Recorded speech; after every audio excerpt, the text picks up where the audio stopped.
Instagram keeps a record of all your activities, and it keeps that in the activity log.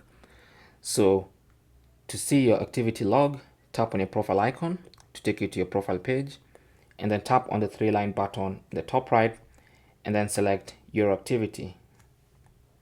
Under your activity, you should see everything you've done. You can see all your likes, which is basically every post you've ever liked, all those.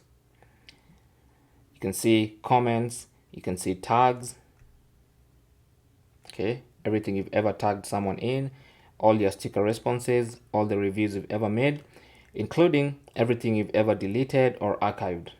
And then you have a log of everything you've ever shared. These are posts, reels, highlights, all that stuff. And then you have everything that was suggested to you and you chose not interested, or the ones you chose interested. And you have all this information, including link history, your recent searches, all that stuff is right here under your activity. And so that's basically how to find or how to see your Instagram activity log. Thanks for watching. Comments and questions down below, and good luck.